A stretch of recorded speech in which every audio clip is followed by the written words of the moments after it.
cover the 50% syllabus of theory, and after that I will start the practicals. Okay, so today's our topic is lecture number 6, 7 and 8. It is a total 98 slides are there. Okay, so we will cover one by one. So today's topic is application of remote sensing, GIS and GPS in agriculture. So as far as the screen is concerned, you have basic knowledge or basic concept regarding with the GPS or GIS, or how it will be, how it is working. Okay, so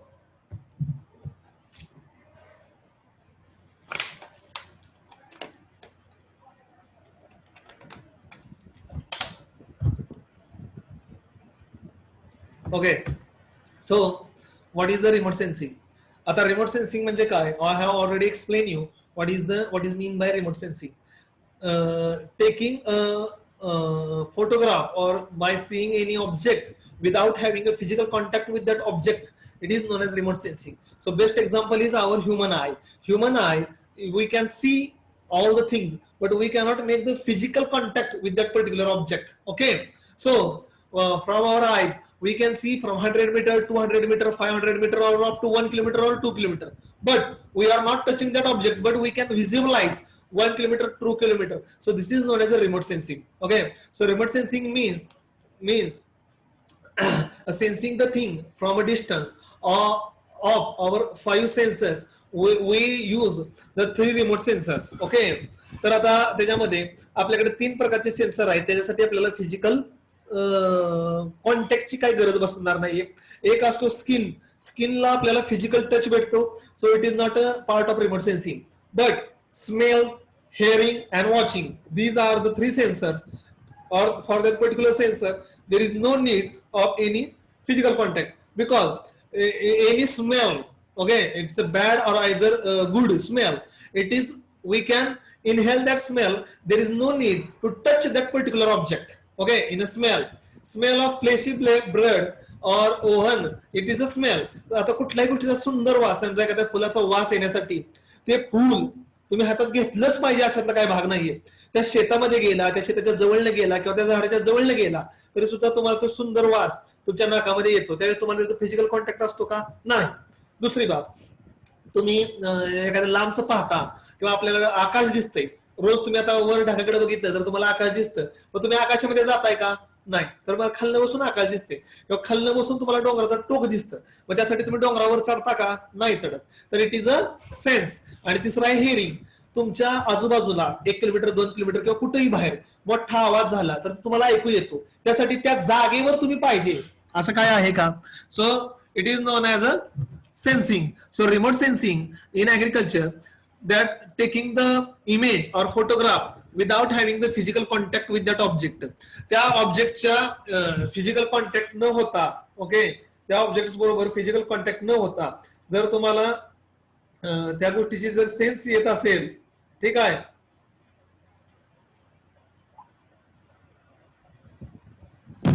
त्या गोष्टी जर sense येत असेल तर it is known as remote sensing. Okay, ठीक आहे. म्हणजे by using satellite image, satellite image आपण यूज केल्यानंतर, सॅटेलाइट असते जमिनीपासून 200-300 किलोमीटर ते 1500-2000 किलोमीटर हाईट पर्यंत असते. त्यासाठी सॅटेलाइट काय जमिनीला किंवा पृथ्वीला टच करायला येत नाही. फोटोग्राफ्स करण्यासाठी सॅटेलाइट पृथ्वीपासून 2-3 हजार किलोमीटर वरनं किंवा 200-300 किलोमीटर वरनं फोटो काढतं. That is known as remote sensing. So simply the definition of remote sensing is the capturing the image without having the physical contact with that object. त्या ऑब्जेक्टशी फिजिकल कॉन्टॅक्ट न होता आपण जी इमेज कॅप्चर करतो, that is known as remote sensing. Okay, then next point is remote sensing is a science of acquiring, processing and interpreting. Okay, interpreting the image and related data that are obtained from the ground based air or space borne instrument that records the interaction between the matter in bracket target and electromagnetic radiation. So in remote sensing we are taking the photographs, that is known as acquiring a photo or data, then processing. Okay, we are processing that data, and after 3, that number 3 is interpreting. Whatever the data, whatever the photo that we have captured, we have to analyze that image. So our final end product will be ready, okay, and we can give you the recommendation or the control measures or the process on that particular data or image. Okay, so the remote sensing can be done by the ground based, air based, or space borne. Okay, remote sensing using the electromagnetic spectrum to image the land, ocean or atmosphere. Okay, Campbell in 1987 ला हे definition दिलेली होती की remote sensing is the electromagnetic spectrum to image the land और ocean and the atmosphere. आता इथं तुम्हाला दिलेलं आहे बघा, इथे एक रडार आहे, डॅपलर रडार पहिल्यासाठी ग्राउंड बेस्ड रिमोट सेन्सिंग साठी. त्यानंतर शेजारी आहे एअरप्लेन, त्या तिसऱ्या ठिकाणी आहे सॅटेलाइट बेस्ड. ओके, तर रिमोट सेन्सिंग हे 3 प्रकारच्या प्लॅटफॉर्मवर चालतं. जे जे रडार दिसते तुम्हाला ग्राउंड बेस्ड रडार, ते जमिनीवरच बेस केलेलं असते, पण त्याचा कव्हरेज एरिया खूप कमी असतो. त्यामुळे ground based radar 2 kilometre 1 kilometre एवढाच एरियाचे फोटोग्राफ्स किंवा एवढ्याच सेन्सिंग करू शकतं. विमान जर असेल, विमानावर जर तुम्ही सेन्सर बसवले, हे कमर्शियल प्लेन आहे, जर विमानावर जर तुम्ही सेन्सर बसवले तर विमान जसं जसं उडत जाईल किंवा जसं जसं पुढे मूव्ह होत जाईल तसं तसं खालच्या ग्राउंडचे फोटोग्राफ्स काढत राहणार आहे. ओके, तर विमानाला लिमिटेशन काय आहे, विमानाची एकतर ते मुव्हिंग आहे त्यामुळे एका जागेवर स्थिर राहत नाही, त्यामुळे कंटिन्युअसली फोटो पुढे पुढे जात राहणार आहे आणि त्याच्यामध्ये जोपर्यंत त्याच्यामध्ये पेट्रोल आहे तोपर्यंतच ते रन होणार आहे आणि नंतर पुन्हा तुम्हाला लँडिंग करून पुन्हा त्याचं टेक ऑफ करावं लागेल. एअरप्लेन बेस्ड, आणि एअरप्लेन बेस्ड सुद्धा जास्त एरिया कव्हर होत नाही आणि सगळ्यात जास्त पॉप्युलर किंवा आजकाल सगळ्यात जास्त जे वापरलं जातं it is a satellite based remote sensing. Okay, तर नंबर 3 ची जी फिगर आहे सॅटेलाइट बेस्ड रिमोट सेन्सिंग, हे हाईट जास्त असल्यामुळं it will cover the larger area, खूप मोठा एरिया कव्हर केला जातो आणि it is a stable, okay, stationary. So it can cover a fixed area for long period of time. एका जागी स्टेबल राहून सुद्धा मोठ्या प्रमाणामधला एरिया कव्हर अप करू शकतो. So remote sensing can be done by 3 different platforms. One is a ground based, another one is a aeroplane based, and another one is a satellite based. आता satellite characteristics, orbit and swath. Okay, आता satellite characteristics मध्ये orbit आणि swath, the path followed by the satellite is referred its orbit. ज्या पाथनं किंवा ज्या मार्गावरनं satellite जातं किंवा rotate करतं त्याला त्याचं ऑर्बिट म्हणलं जातं. ओके, ठीक आहे. As a satellite revolves around the earth, the sensor sees a certain portion of the earth surface. Okay, तर जसं जसं सॅटेलाइट रोटेट होतं अर्थच्या बरोबर, आता सगळ्याला माहिती सॅटेलाइट जे आहे ते अर्थ बरोबर ग्रॅव्हिटेशनल फोर्सनं बाउंड असते, म्हणजे जिथं गुरुत्वाकर्षणाची शक्ती संपते तिथं सॅटेलाइट फिक्स केलं असते बऱ्यापैकी, जेणेकरून सॅटेलाइट जे आहे ते स्काय मध्ये निघून पण जाऊ नये, म्हणजे अर्थच्या ग्रॅव्हिटेशनल फोर्सला तिथं सेट असतं, म्हणजे पृथ्वीवर येऊन पडू पण नये आणि पृथ्वीच्या ग्रॅव्हिटेशनल फोर्स पासून बाहेर पण निघून जाऊ नये, अशी जी आउटर बाउंड्री असते मॅग्नेटिक फील्डची पृथ्वीच्या, तिथं सॅटेलाइट सेट केलेलं असते. त्यामुळे जशी पृथ्वी रोटेट होते त्याच्याबरोबर सॅटेलाइट पण रोटेट होतं. Okay, the area imaged on the surface refer to the swath. Swath म्हणजे काय, ऍट ए टाइम सॅटेलाइट जेवढा एरिया कव्हर करणार त्याला म्हणतात स्वॅथ. ओके, तर इथं बघा मी एक तुम्हाला बाण दाखवते येलो कलर मध्ये, हा बघा, हा याचा स्वॅथ आहे. ओके, हा स्वॅथ आहे, म्हणजे सॅटेलाइटचा सेन्सर पृथ्वीचा किती एरिया कव्हर करतो त्याला म्हणलं जातं त्याचं स्वॅथ. ओके, ठीक आहे.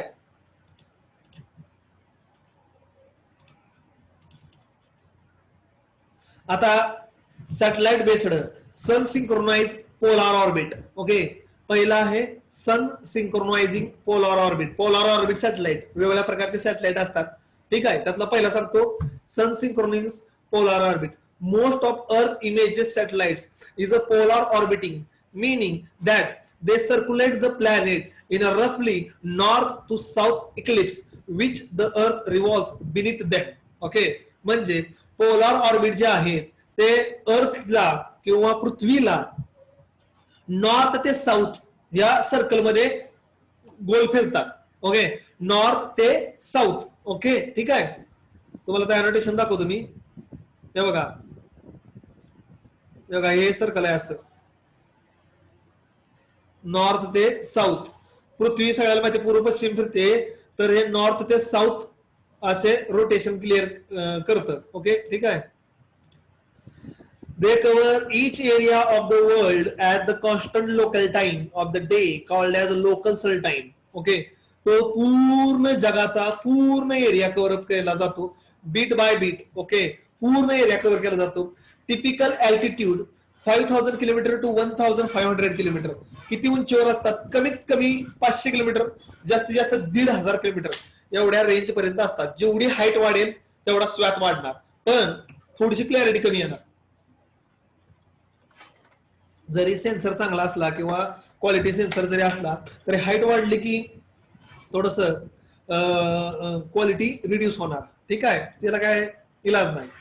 त्यात नॉन सन सिंक्रोनायझिंग ऑर्बिट हे जे दुसरं आहे, non sun synchronising orbit. Okay, tropics, mid latitudes और high latitudes coverage varying sampling. Typical altitude 200 to 2000 kilometre, non synchronising sun orbit. Okay, ह्याचा ऑर्बिटचा जर पाथ बघितला, ओके, तरी तर तुम्हाला दिसतोय. एक मिनिट एनोटेशन घेतो मी. हा बघा, याचा ऑर्बिटचा पाथ आहे.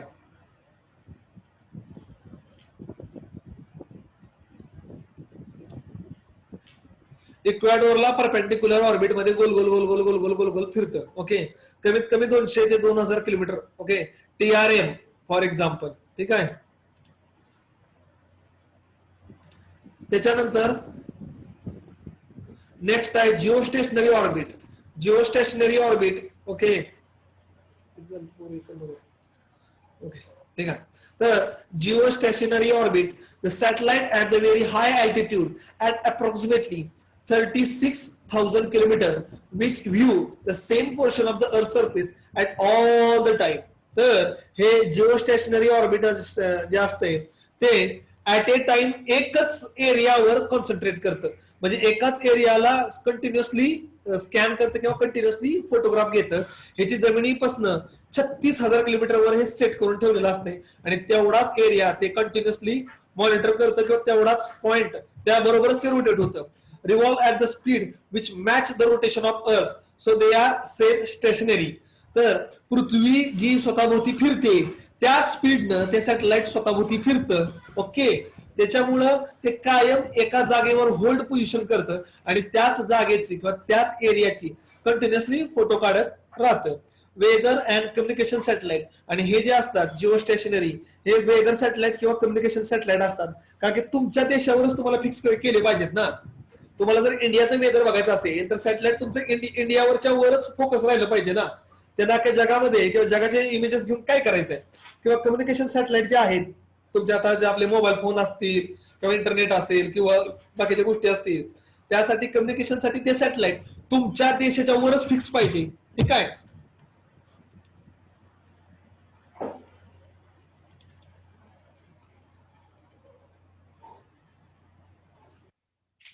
आता हे तुम्हाला मी 3 प्रकार सांगितले. आता types of remote sensing.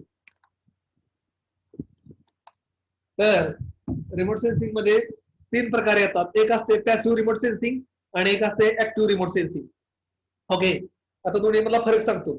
The system which measure the energy that is naturally available, for example sun. तर पॅसिव्ह रिमोट सेन्सिंग मध्ये this can only takes place during the time when the sun is illuminating the light.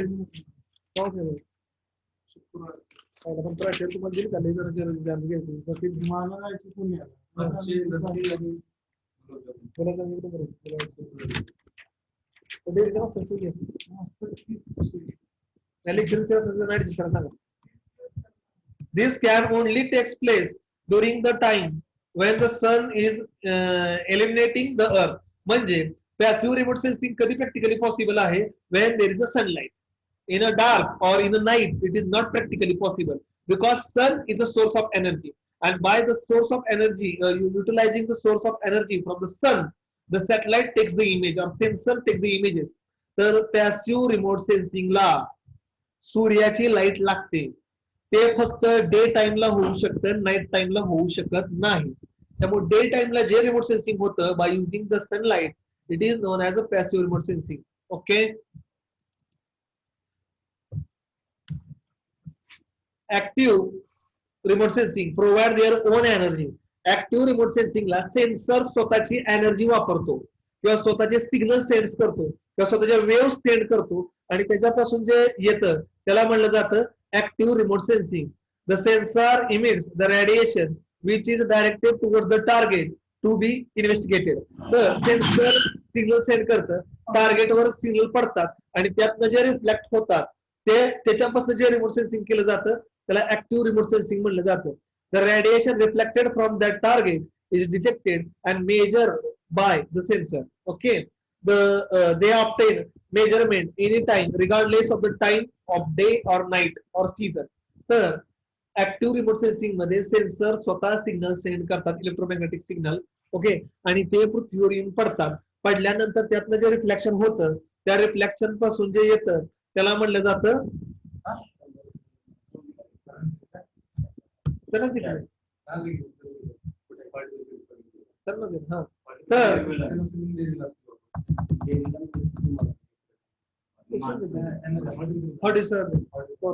तर त्याच्यापासून जे reflection होतं, reflect होऊन जे माघारी येते सनलाइट त्याच्या ते डिटेक्ट केली जाते, त्याला म्हणलं जातं ऍक्टिव्ह रिमोट सेन्सिंग. तर ऍक्टिव्ह रिमोट सेन्सिंगला सूर्याच्या लाईटची गरज नाही.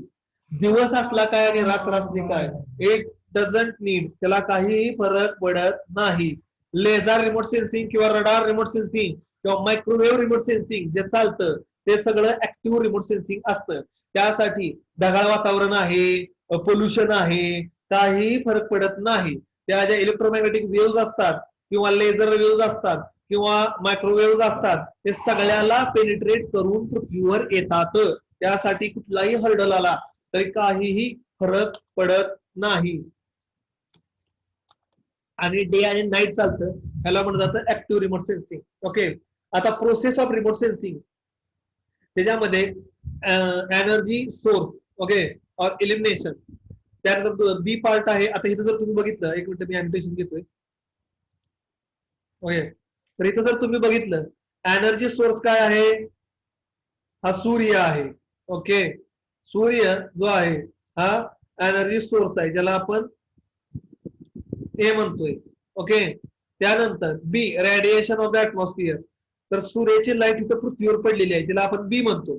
सी काय आहे, interaction with the target. Target म्हणजे काय आहे, इथं पृथ्वीवर प्लांट आहेत, नदी नाले ओढे माणसं जमिनी घर गाडी काही असू शकतं, ह्याला म्हणायचं target. Okay, recording of energy by the sensor. Okay, तर सी ची एनर्जी पुन्हा माघारी जाते कुठं, सेन्सरकडं. सेन्सर आहे डी, जिथं तो इमिट झालेली एनर्जी किंवा रिफ्लेक्ट झालेली एनर्जी पकडला जातो. त्याच्यानंतर पुन्हा ई, ती जी पकडलेला फोटो किंवा पकडलेली एनर्जी आहे किंवा पकडलेली जी वेवलेंथ आहे ती ग्राउंड स्टेशनला दिली जाते. ग्राउंड स्टेशनला जिथं अँटिना असतो तिथं अँटिना ज्याला म्हणलं जातं E, transmission reception and processing. त्या अँटिन्यापर्यंत तो फोटोग्राफ्स किंवा ती इमेज जाते. ई नंतर, ओके, ई नंतर इंटरसेप्शन अँड अनालिसिस. त्याच्या एक छोटीशी रूम दिसते तुम्हाला, त्या रूम मध्ये तुमचा कम्प्युटर असतो, त्यामध्ये सॉफ्टवेअर्स असतात, अनालिसिंग सॉफ्टवेअर, आणि माणूस ते तिथं अनालिसिस केलं जातं आणि त्यातनं जो आउटकम निघतो, outcome either may be it is a soft copy और हार्ड कॉपी. त्यातनं एक तर मॅपची इमेज तरी निघणार किंवा सॉफ्ट कॉपी तरी निघणार. आणि त्याच्यानंतर जे इंटरप्रिटेशन अँड अनालिसिस झाल्यानंतर जे शेवटचं निघतं ते असते ऍप्लिकेशन. ओके, मग त्याचा वापर, आलेल्या फोटोचा इमेजचा वापर त्याचा कसा करायचा हे तुम्ही शेवटी पुन्हा ठरवायचं. ओके, तर this is the process of remote sensing आणि हिला म्हणलं जातं process of remote sensing. Okay, तर आतापर्यंत तुम्हाला मी रिमोट सेन्सिंगची डेफिनेशन, ओके, रिमोट सेन्सिंगची डेफिनेशन आणि प्रोसेस ऑफ रिमोट सेन्सिंग, त्याच्यानंतर active remote sensing, passive remote sensing आणि बाकीच्या ज्या गोष्टी आहेत टाइप्स ऑफ रिमोट सेन्सिंग मधल्या त्या आपण सांगितल्या. ऍक्टिव्ह रिमोट सेन्सिंग शिकवलं, पॅसिव्ह रिमोट सेन्सिंग शिकवलं, त्याच्याबरोबरच geostationary satellite, orbit satellite हे पण मी तुम्हाला सांगितलं की कोणत्या कोणत्या प्रकारचं रिमोट सेन्सिंग मध्ये प्लॅटफॉर्म वापरले जातात. ग्राउंड बेस्ड प्लॅटफॉर्म असतो, त्यानंतर एअर बेस्ड प्लॅटफॉर्म असतो आणि स्काय बेस्ड प्लॅटफॉर्म असतो. तर वेगवेगळ्या प्रकारचे प्लॅटफॉर्म्स आणि वेगवेगळ्या गोष्टी मी तुम्हाला ऑलरेडी सांगितलेल्या आहेत. लक्षामध्ये, ठीक आहे. आता आपण पाहूया, एकच मिनिट थांबा. रिफ्लेक्शन.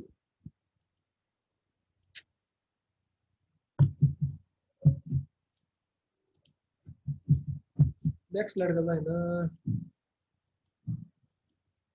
एकच मिनिट जरा होल्ड ठेवा.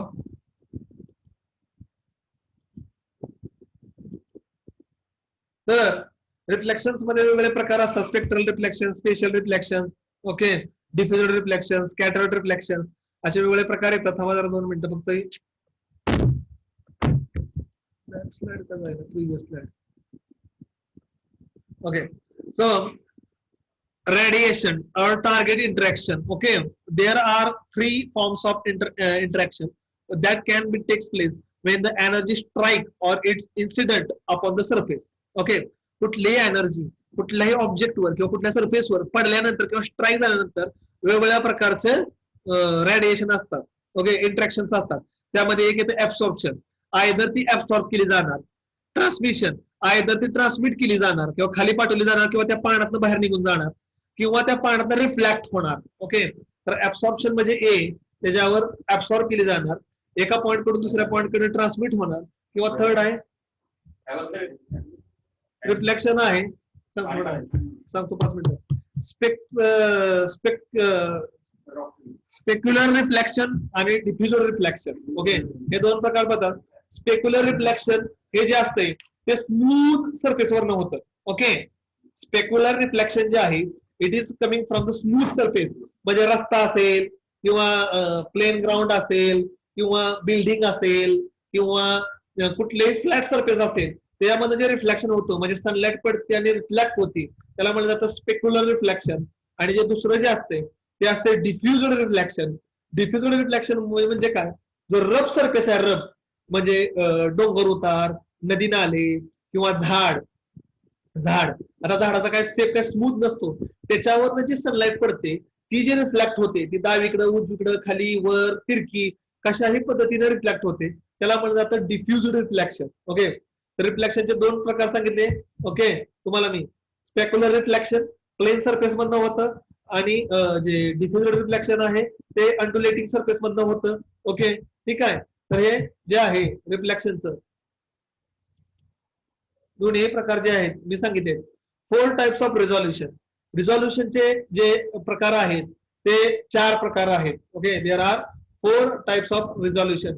रेडिओमेट्रिक, स्पेशियल रिझॉल्युशन, स्पेक्ट्रल रिझॉल्युशन आणि temporal resolution. Radiometric, spatial resolution, spectral resolution आणि टेम्पोरियल रिझॉल्युशन. आता आपण 1 बाय 1 एक पाहूया. Spatial resolution. ओके, आता स्पेशियल रिझॉल्युशन म्हणजे काय, it refers to the size of the smallest possible feature that can be detected. Okay, लहानातला लहान पिक्सल म्हणजे सगळ्याला माहिती सगळ्यात छोटासा पॉइंट किंवा dot. It depending upon the instantaneous field of view IFOV, which is the angular cone of visibility of that sensor. Image are composed of the matrix of the picture elements or pixel which are the smallest unit of the image. Okay, आता हे तर तुम्हाला दिसतंय बघा. एक minute, मी जरा हे घेतो एनोटेशन मध्ये स्पॉटलाइट घेतो. ओके, तर इथं आता बघा पहिलं बघा पिक्सल साइज आणि रेझोल्युशन बघा. 30 मीटरची इमेज बघा. ओके, 30 मीटरच्या इमेज मध्ये तुम्हाला लाल आणि निळे चौकोन दिसत आहेत. 30 बाय 30 मीटरचं पिक्सल रेझोल्युशन आहे. पुन्हा 6 मीटरचं आहे. 6 मीटर मध्ये तुम्हाला चौकोन चौकोन चौकोन दिसत आहेत. तर 30 मीटर पेक्षा 5 मीटरचं रेझोल्युशन चांगलं आहे. आणि 1 मीटर मध्ये उभ्या आणि आडव्या बारक्या बारक्या एकदम स्मॉल लाईनिंग दिसत आहेत. तर जेवढं रेझोल्युशन चांगलं तेवढी इमेज चांगली, तेव्हा पिक्सल आउटपुट डिस्प्ले चांगलं.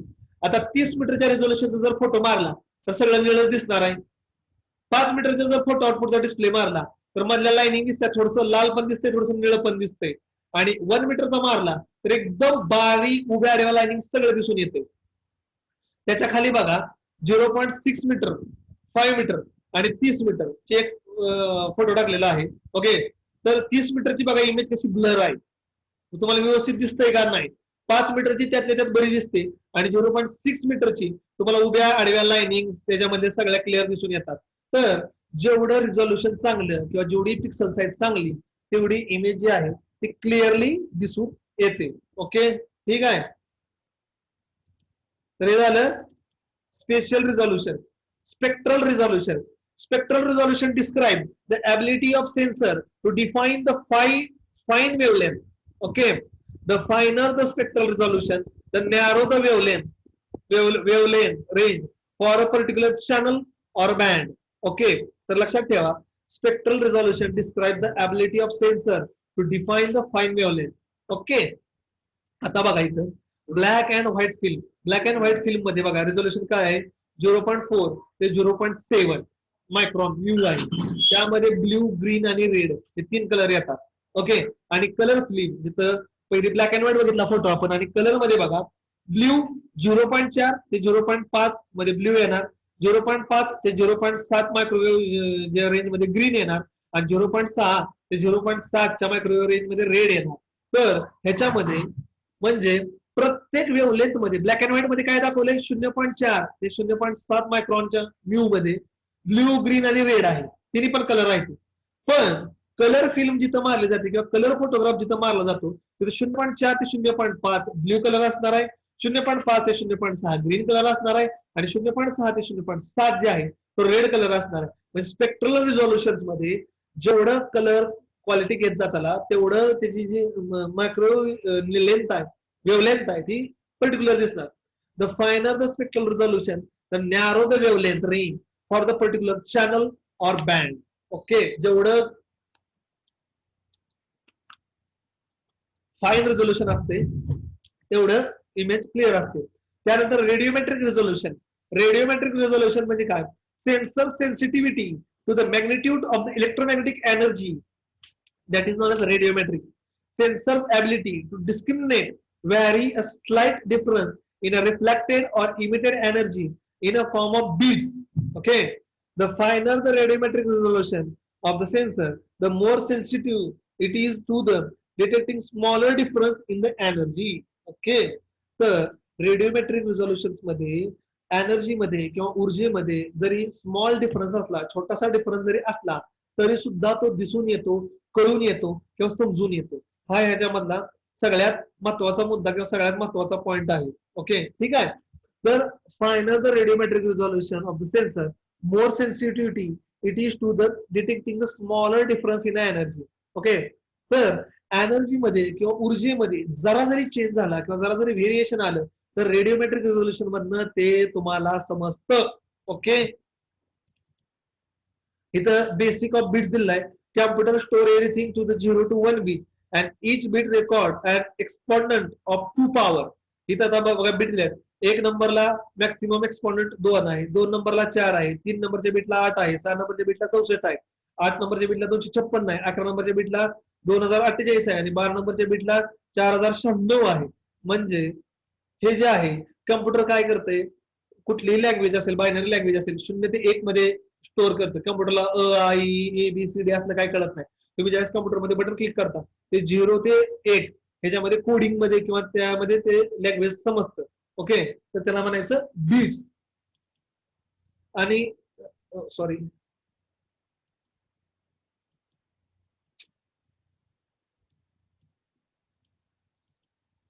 तर आपला वेळ संपत आलेला आहे. 31:40